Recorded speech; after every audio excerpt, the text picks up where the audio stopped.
আমি প্রথমে স্মরণ করি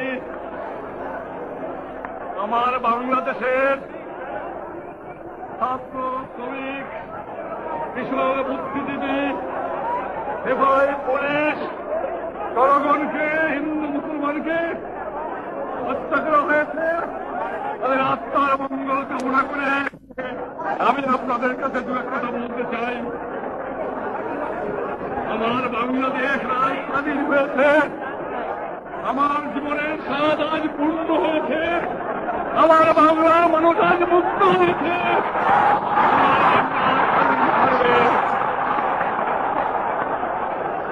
আমি আজ বক্তৃতা করতে পারবো না। বাংলার ছেলেরা, বাংলার মায়েরা, বাংলার কৃষক, বাংলার শ্রমিক, বাংলার বুদ্ধিজীবী কিভাবে সংগ্রাম করেছে। আমি কারাগারে বন্দী ছিলাম, ফাঁসি কাটতে যাবার জন্য প্রস্তুত ছিলাম, কিন্তু আমি জানতাম আমার বাঙালিকে কেউ দাবায় রাখতে পারবে না। আমার বাংলার মানুষ স্বাধীন হবে। আমি আমার সেই যে ভাইয়ের আত্মা আহুতি দিয়েছে, শহীদ হয়েছে, তাদের আমি শ্রদ্ধা নিবেদন করি, তাদের আত্মার মাগফিরাত কামনা করি। আজ শতকরা আমার খবর হয়েছে প্রায় 30 লক্ষ লোককে মেরে ফেলে দেওয়া হয়েছে বাংলায়। দ্বিতীয় মহাযুদ্ধেও এবং প্রথম মহাযুদ্ধেও এত লোক, এত সাধারণ নাগরিক মৃত্যুবরণ করে নাই, শহীদ হয় নাই, যারা আমার এই 7 কোটি বাংলাদেশে হয়েছে। আমি জানতাম না আপনাদের কাছে আমি ফিরে আসবো। আমি খালি একটা কথা বলেছিলাম, তোমরা যদি আমাকে মেরে ফেলে দাও আমার আপত্তি নাই, মৃত্যুর পরে আমার লাশটা আমার বাঙালির কাছে দিয়ে দিও, এই একটা অনুরোধ তোমাকে।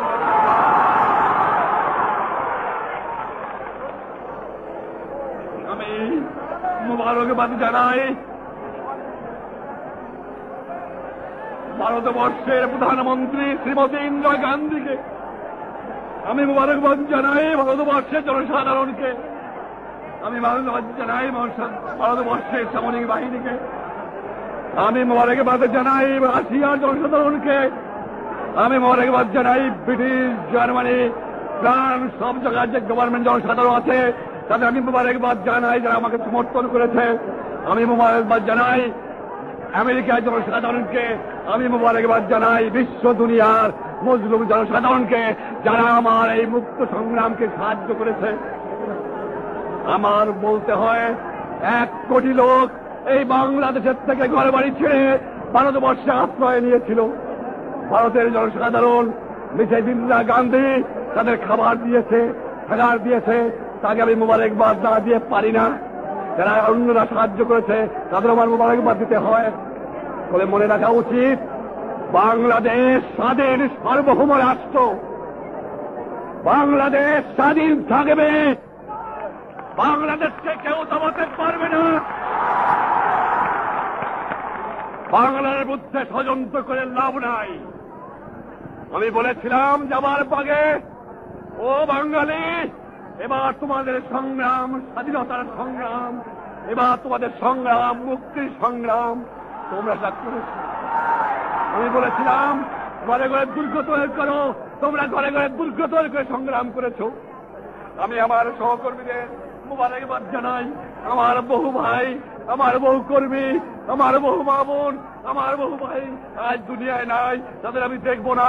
আমি আজ বাংলার মানুষকে দেখলাম, বাংলার মাটিকে দেখলাম, বাংলার আকাশকে দেখলাম, বাংলার আবহাওয়া অনুভব করলাম। বাংলাকে আমি সালাম জানাই।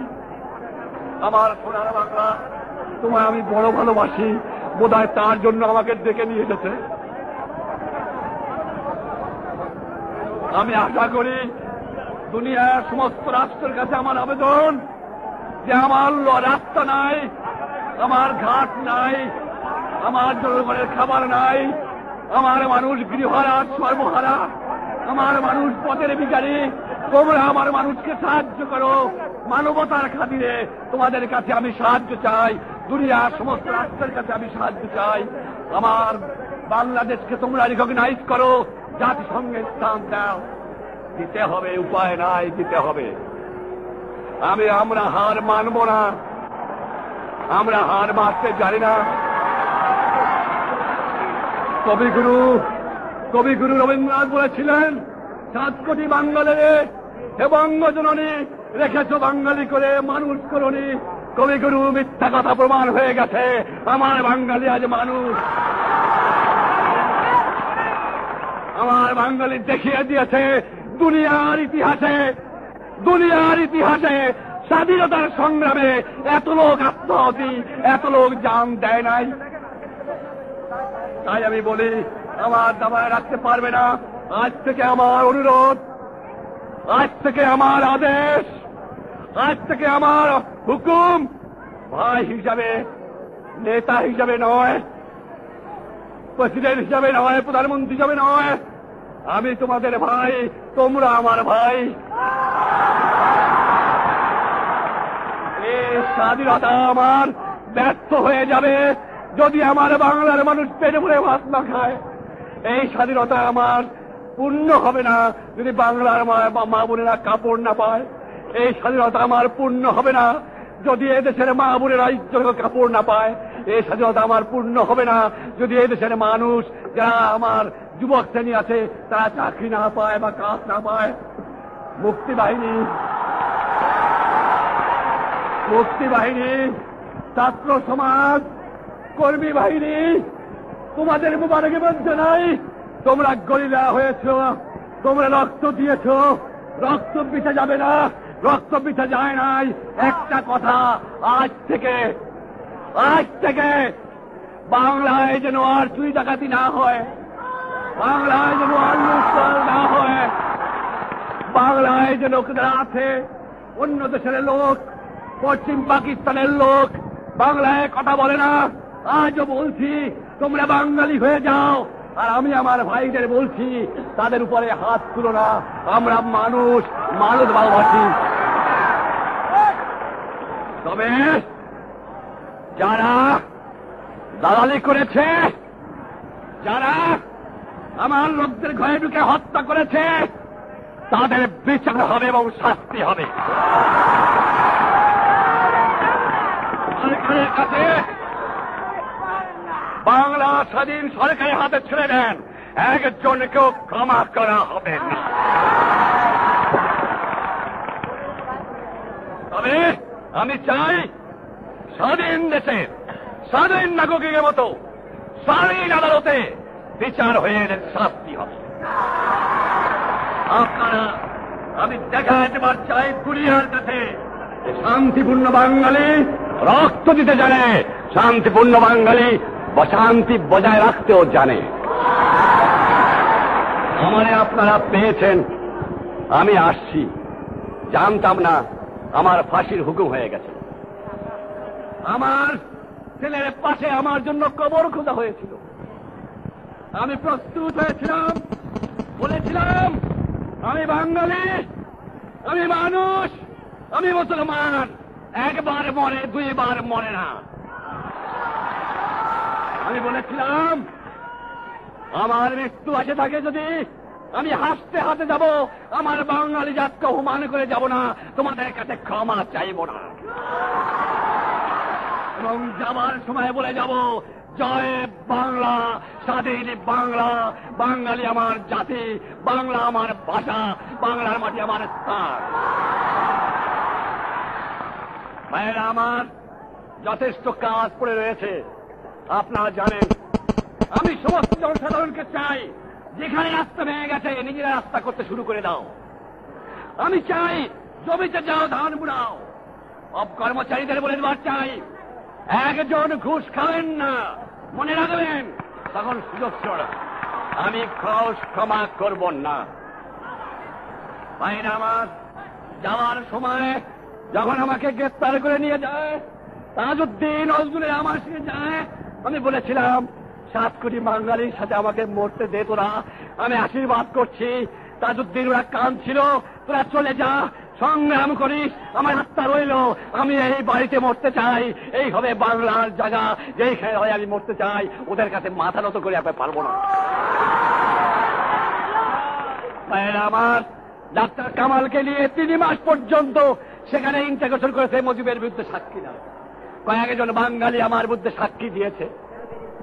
তাদের আমরা জানি এবং চিনি, তাদের বিচার হবে। আপনারা আজ আমি বক্তব্য করতে পারছি না, আপনারা বুঝতে পারেন। নম নম নম সুন্দরী মম জননী জন্মভূমি, গঙ্গার তীর সিদ্ধ সমীর জীবন জুড়ালে তুমি। আমার জীবন আজ যখন আমি ঢাকায় নামছি, তখন আমি চোখের পানি রাখতে পারি নাই। আমি জানতাম না যে মাটিকে আমি এত ভালোবাসি, যে মানুষকে আমি এত ভালোবাসি, যে জাতকে আমি এত ভালোবাসি, যে বাংলাদেশকে আমি এত ভালোবাসি। সেই বাংলায় আমি যেতে পারবো কিনা। আজ আমি বাংলাদেশে ফিরে এসেছি, আমার ভাইদের কাছে, আমার মাদের কাছে, আমার বোনদের কাছে। বাংলা আমার স্বাধীন, বাংলার মানুষ আজ আমার স্বাধীন। আমি পশ্চিম পাকিস্তানের ভাইদের বলি, তোমরা সুখে থাকো, তোমাদের মধ্যে আমাদের ঘৃণা নাই, তোমাদের আমরা শ্রদ্ধা করতে চেষ্টা করব। তোমার সামরিক বাহিনীর লোকেরা যা করেছে, আমার মা বোনের উপর রেপ করেছে, আমার 30 লক্ষ লোককে মেরে ফেলে দিয়েছে। যাও সুখে থাকো, তোমরা সুখে থাকো, তোমাদের সঙ্গে আর না, শেষ হয়ে গেছে। তোমরা স্বাধীন থাকো, আমিও স্বাধীন থাকি। তোমাদের সঙ্গে আমার স্বাধীন দেশের নাগরিক হিসাবে বন্ধু হতে পারে, তাছাড়া বন্ধু হতে পারে না। তবে যারা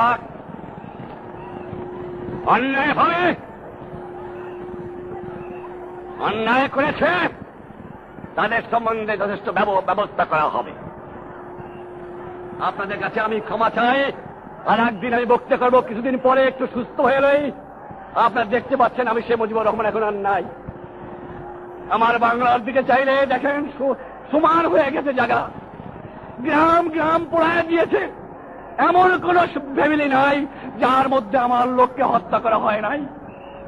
কত বড় কাপুরুষ যে নিরপরাধ নাগরিকদের এভাবে হত্যা করে সামরিক বাহিনীর লোকেরা। আর তারা বলে কি যে আমরা পাকিস্তানের মুসলমান সামরিক বাহিনী। ঘৃণা করা উচিত, জানা উচিত। দুনিয়ার মধ্যে ইন্দোনেশিয়ার পরে এই বাংলাদেশি দ্বিতীয় স্থান মুসলিম কান্ট্রি। মুসলমান সংখ্যায় বেশি দ্বিতীয় স্থান, আর ইন্ডিয়া তৃতীয় স্থান, আর পশ্চিম পাকিস্তান চতুর্থ স্থান। আমরা মুসলমান, মুসলমান মা বোনদের রেপ করে। আমরা মুসলমান। আমার রাষ্ট্রে এই বাংলাদেশে হবে সমাজতন্ত্র ব্যবস্থা, এই বাংলাদেশে হবে গণতন্ত্র, এই বাংলাদেশে হবে ধর্ম নিরপেক্ষ রাষ্ট্র। যারা জানতে চান আমি বলে দেবার চাই, আসার সময় দিল্লিতে শ্রীমতী ইন্দিরা গান্ধীর সঙ্গে যে সময় আলোচনা হয়েছে, আমি আপনাদের বলতে পারি যে আমি জানি তাকে আমি শ্রদ্ধা করি। সে পণ্ডিত নেহরুর কন্যা, সে মতিলাল নেহরুর ছেলের মেয়ে। তারা রাজনীতি করেছে, ত্যাগ করেছে, তারা আজকে সেখানে ভারতের প্রধানমন্ত্রী হয়েছে। যেদিন আমি বলবো সেই দিন ভারতের সৈন্য বাংলার মাটি ছেড়ে চলে যাবে, এবং তিনি আস্তে আস্তে কিছু কিছু সরায় নিচ্ছেন। তবে যে সাহায্য করেছেন, আমি আমার 7 কোটি দুঃখী বাঙালির পক্ষের থেকে ইন্দিরা গান্ধীকে, তার সরকারকে, ভারতের জনসাধারণকে মোবারকবাদ জানাই, অন্তরের অন্তঃস্থল থেকে ধন্যবাদ জানাই। ব্যক্তিগতভাবে এমন কোন রাষ্ট্রপ্রধান নাই যার কাছে তিনি অ্যাপিল করেন নাই যে শেখ মুজিবকে ছেড়ে দাও। তিনি নিজে ব্যক্তিগতভাবে দুনিয়ার সকল রাষ্ট্রের কাছে বলেছে, তোমরা ইয়াহিয়া খানকে বলো শেখ মুজিবকে ছেড়ে দেওয়ার জন্য, একটা রাজনৈতিক সলিউশন করার জন্য। 1 কোটি লোক মাতৃভূমি ত্যাগ করে কোন দেশে চলে গেছে। এমন অনেক দেশ আছে যেখানে লোক সংখ্যা 10 লাখ, 15 লাখ, 20 লাখ, 30 লাখ, 40 লাখ, 50 লাখ। শতকরা 60টা রাষ্ট্র আছে যার জনসংখ্যা 1 কোটির কম। আর আমার বাংলার থেকে 1 কোটি লোক মাতৃভূমি ত্যাগ করে ভারতে স্থান নিয়েছিল। কত সেখানে অসুস্থ অবস্থায় মারা গেছে, কত না খেয়ে কষ্ট পেয়েছে, কত ঘরবাড়ি জ্বালিয়ে দিয়েছে এই পাষণ্ডের দল। ক্ষমা করো আমার ভাইয়েরা, ক্ষমা করো। আজ আমার কারো বিরুদ্ধে প্রতিহিংসা নাই। একটা মানুষকে তোমরা কিছু বলো না, অন্যায় যে করে তাকে সাজা দেবো, আইন শৃঙ্খলা তোমাদের হাতে নিও না। মুক্তি বাহিনীর যুবকেরা, তোমরা আমার সালাম গ্রহণ করো। ছাত্র সমাজ, তোমরা আমার সালাম গ্রহণ করো। শ্রমিক সমাজ তোমরা আমার সালাম গ্রহণ করো, কৃষক সমাজ তোমরা আমার সালাম গ্রহণ করো, তোমরা করো বাংলার হতভাগ্য হিন্দু মুসলমান আমার সালাম গ্রহণ করো। আর আমার যে কর্মচারীরা, যে পুলিশ, ইপিআর যাদের উপরে মেশিন গান চালিয়ে দেওয়া হয়েছে, যারা মা বোন ত্যাগ করে পালিয়ে গিয়েছে, তার স্ত্রীদের গ্রেপ্তার করে কর্মীটোলা নিয়ে যাওয়া হয়েছে, তোমাদের সকলকে আমি সালাম জানাই, তোমাদের সকলকে আমি শ্রদ্ধা জানাই। নতুন করে গড়ে উঠবে এই বাংলা, বাংলার মানুষ হাসবে, বাংলার মানুষ খেলবে, বাংলার মানুষ মুক্ত হয়ে বাস করবে, বাংলার মানুষ পেট ভরে ভাত খাবে। এই আমার জীবনের সাধনা, এই আমার জীবনের কাম্য। আমি এই কথা চেষ্টা করেই বলতে পারি, এই দোয়া, এই আশীর্বাদ আপনারা আমাদের করবেন, এই কথা বলে আপনার কাছে বিদায় নেওয়ার চাই। আমার সহকর্মীদের আমি সকলকে ধন্যবাদ জানাই, যাদের আমি যে কথা বলে গেছিলাম তারা সকলে যত এখানে আছে আমার, তারা একজন করে তা প্রমাণ করে দিয়েছে যে না, মজিদ ভাই বলে গেছে তোমরা সংগ্রাম করো, তোমরা স্বাধীন করো, তোমরা জান দেও, বাংলা মানুষকে মুক্ত করো, আমার জন্য চিন্তা করো না। আমি চললাম, যদি ফিরে আসি, যা আমি জানি আমি ফিরে আসতে পারবো না, কিন্তু আল্লাহ আছে, তাই আজ আমি আপনাদের কাছে ফিরে এসেছি। তোমাদের আমি, আমার সহকর্মীরা, তোমাদের আমি মুবারকবাদ জানাই। আমি জানি কি কষ্ট তোমরা করেছো। আমি কারাগারে বন্দী ছিলাম, 9 মাস পর্যন্ত আমাকে কাগজ দেওয়া হয় নাই, এ কথা সত্য। যাবার আসার সময় ভুট্টু সাহেব আমাকে বলেছিলেন, শেখ সাহেব চেষ্টা করেন 2 অংশে কোনো একটা বাঁধন রাখা যায় কিনা। আমি বললাম আমি কিছু বলতে পারি না, আমি কোথায় আছি জানি না, আমার বাংলা আবাসে বাড়িতে যাই আমি বলবো। আজ বলছি ভুট্টু সাহেব সুখে থাকো, বাঁধন টুটে গেছে। আর না, তুমি যদি কোনো বিশেষ শক্তির সঙ্গে গোপন পরামর্শ করে আমার বাংলার স্বাধীনতা হরণ করতে চাও, এবার মনে রেখো, এবার দলের নেতৃত্ব দেবে শেখ মুজিবুর রহমান, মরে যাবে স্বাধীনতা হারাতে চাপ দেব না।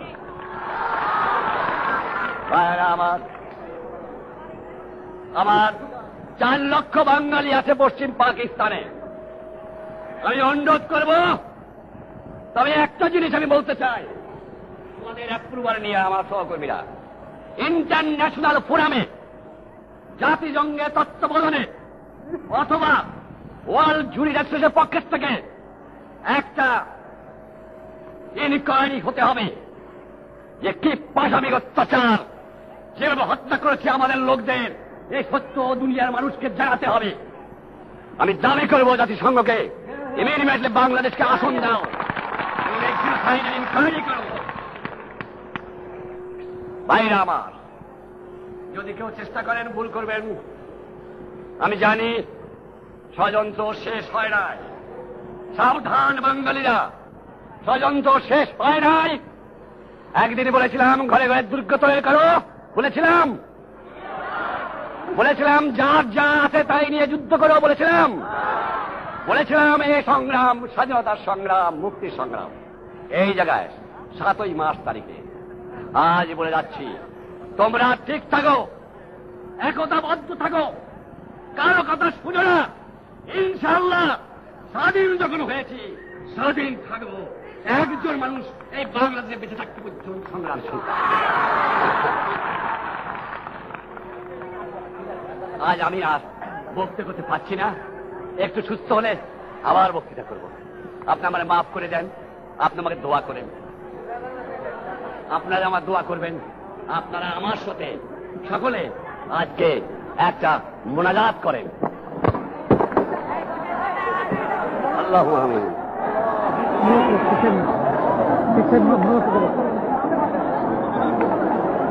বঙ্গবন্ধু শেখ মুজিবুর রহমান তার বক্তৃতা শেষে সমস্ত জনতার উদ্দেশ্যে বললেন, আপনারা মোনাজাত করুন। সমস্ত মাঠ জুড়ে লোক দাঁড়িয়েছে এবং তারা হাত তুলে মোনাজাত করছে। বঙ্গবন্ধু নিজেও হাত তুলেছেন, তিনি মোনাজাত করছেন। অসংখ্য ক্যামেরা অনবরত চিত্র তুলছে, দেশি বিদেশি সাংবাদিকদের ক্যামেরা এবং টেলিভিশনের ক্যামেরা। বলেন জয় বাংলা, জয় বাংলা, জয় বাংলা। বাংলাদেশ ভারত ভাই ভাই, বাংলাদেশ ভারত, বাংলাদেশ ভারত, বাংলাদেশ ভারত, শহীদের স্মৃতি, শহীদের স্মৃতি, শহীদের স্মৃতি, স্বাধীন বাংলাদেশ জিন্দাবাদ।